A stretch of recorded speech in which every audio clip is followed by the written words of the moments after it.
அமுக்ரா பொடி அல்லது அமுக்ரா மாத்திரை அப்படிங்கிறது இடுப்புக்கு கீழே உள்ள எல்லா பிரச்சனைகளையும் குணப்படுத்தும் ஒரு மருந்து. இந்த மருந்து எப்படி எடுத்துக்கணும்னு கேட்டிங்கன்னா, குழந்தைகளாக இருந்தால், அதாவது சிறுவர்களாக இருந்தால் தினமும் 1 மாத்திரை. அமுக்ரா பொடி மாத்திரை அப்படின்னு நாட்டு மருந்து கடையில கேட்டீங்கன்னா கிடைக்கும். சிறியவர்கள் தினமும் 1 மாத்திரை எடுத்துக்கொள்ளலாம். பெரியவர்கள் தினமும் 2 மாத்திரை எடுத்துக்கொள்ளலாம். இது இதை சாப்பிடும் பொழுது கை, கால், மூட்டு வலி எல்லாம் சரியா போகிறது.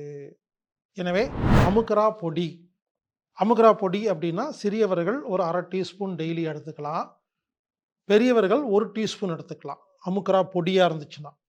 அமுக்ரா மாத்திரையா இருந்துச்சுன்னா, சிறியவர்கள் தினமும் 1 மாத்திரை எடுத்துக்கொள்ளலாம். பெரியவர்கள் தினமும் 2 மாத்திரை எடுத்துக்கொள்ளலாம். இதை சாப்பிடும் பொழுது இடுப்புக்கு கீழ் உள்ள அனைத்து பிரச்சனைகளும் குணமாகறதுனால, இதனால கண்களுக்கு சக்தி கிடைக்கிறது. நீங்க கேட்கலாம், இடுப்புக்கு மேல தான கண்கள் இருக்கு அப்படின்னு. புரிஞ்சுக்கங்க. உச்சி முதல் உள்ளங்கால் வரை உடம்பில் உள்ள எல்லா உறுப்புகளும் ஒன்றோடு ஒன்று இணைந்தது. உடம்புல இருக்கிற எந்தெந்த உறுப்புகள்லாம் இருக்குதோ, எல்லாத்தையும் சரி பண்ணா தான் ஒரு வியாதி குணமாகும் அப்படிங்கிறத நாம தெளிவா பார்த்தோம்.